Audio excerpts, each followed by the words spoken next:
À 28 ans, j'ai quitté la France pour m'expatrier en Géorgie et dans cette vidéo, je vais vous révéler l'envers du décor. Est-ce que l'expatriation, c'est aussi facile que ce qu'on dit sur YouTube?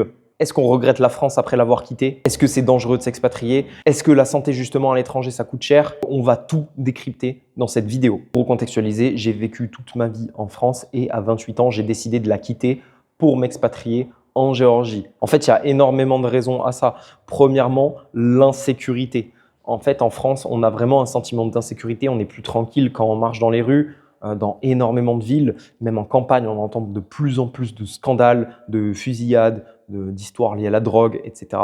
Et les chiffres du ministère de l'Intérieur en parlent mieux que moi, hein. Tous les jours, on a des dizaines d'attaques au couteau sur le territoire français. On a des centaines de viols par jour, hein. On est sur 46 000 faits de viol seulement en 2024. Je ne sais pas si vous vous rendez compte, mais moi, il est hors de question que je fonde une famille dans un environnement pareil. Qui en France n'a pas eu un cambriolage, n'a pas eu une agression, n'a pas eu un problème ou ne connaît pas quelqu'un qui a eu un problème? Pour moi, c'est hors de question et j'ai choisi un pays ultra sécuritaire.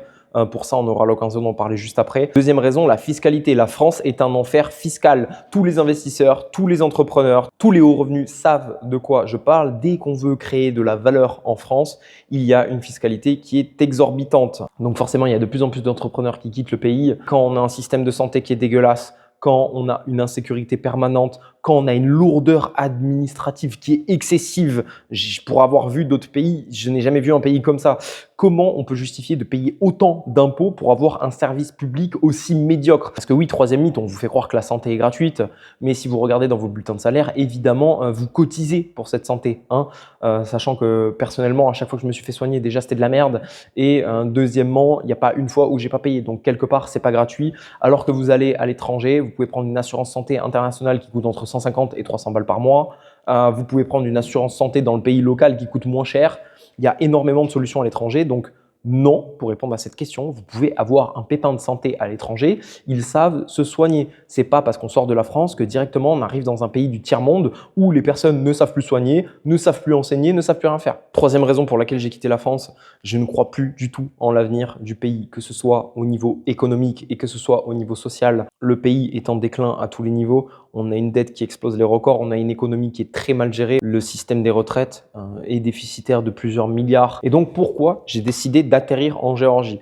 La Géorgie, déjà, il faut savoir que c'est un pays très sécuritaire. Donc, je me vois absolument fonder une famille ici, dans le sens où c'est un pays où on peut se balader la nuit, on sait qu'il n'y aura pas de problème, il n'y a pas d'agression, il n'y a pas de quartier à éviter comme en France, on n'a quasiment pas de cambriolage. Pour la petite anecdote que je raconte très souvent, j'ai pris une amende parce que j'ai traversé la route sans prendre le passage piéton. La police est partout. C'est très rassurant pour moi qui habite ici. Ensuite, deuxième raison, le pays est très bien. Il y a énormément de nature. Le territoire est recouvert à 45% de forêt. Il y a énormément de montagnes. Il y a également la mer. Il y a une diversité incroyable au niveau de la faune et la flore en Géorgie. Ensuite, gros avantage de la Géorgie, ça reste la fiscalité. Vous pouvez entreprendre très facilement. Vous avez une fiscalité qui est très lisible, qui est très claire, qui est très faible. Si vous ouvrez l'équivalent d'une micro-entreprise en France, mais en Géorgie, ça s'appelle individual entrepreneur et que vous avez le statut small business, vous avez seulement 1% d'impôt sur votre chiffre d'affaires jusqu'à 160 000 € de CA. Et ensuite, la fiscalité immobilière, on va en parler, on a seulement 5% sur les loyers, 5% sur la plus-value. Si vous gardez votre bien plus de 2 ans, vous avez 0% de taxes sur la plus-value. Donc ça incite vraiment les gens à investir, à entreprendre. Il y a de plus en plus d'investisseurs étrangers, de plus en plus d'entrepreneurs qui s'expatrient en Géorgie, de plus en plus de digital nomades. Et le gros avantage, c'est que tout est rapide. En France, pour ouvrir une société, ça prend une plombe. Ici, en une journée, c'est réglé. Vous pouvez ouvrir des comptes bancaires dans la journée. Investir en immobilier, ça prend quelques jours. Ça prend pas 3 à 6 mois comme en France. Et en fait, dès que vous voulez faire une démarche, tout va très vite. Donc voilà, et ensuite, il y a énormément d'opportunités pro-business, professionnel en Géorgie. Ça, c'est le petit plus. Mais du coup, si je devais résumer, si vous hésitez à quitter la France, à partir, il y a des personnes qui vont vous dissuader, vous dire « Ah, mais comment tu vas faire sans la sécurité sociale? Ah, mais tu n'auras plus de retraite. Oh, mais comment tu vas faire sans la gastronomie et le vin français? Non, mais franchement, on retrouve ça nulle part ailleurs. » Alors oui, effectivement, on n'aura peut-être pas la bouffe française, mais est-ce que dans le but de fonder une famille, de mettre ses proches à l'abri, de créer un business, d'investir, est-ce que c'est vraiment l'argument de la gastronomie et de la carte vitale qui vous empêche de partir ou c'est juste que vous avez peur? Si jamais vous hésitez, testez l'expérience. Dans tous les cas, vous pourrez revenir. Ce n'est pas un problème, mais je vous conseille vraiment de tester.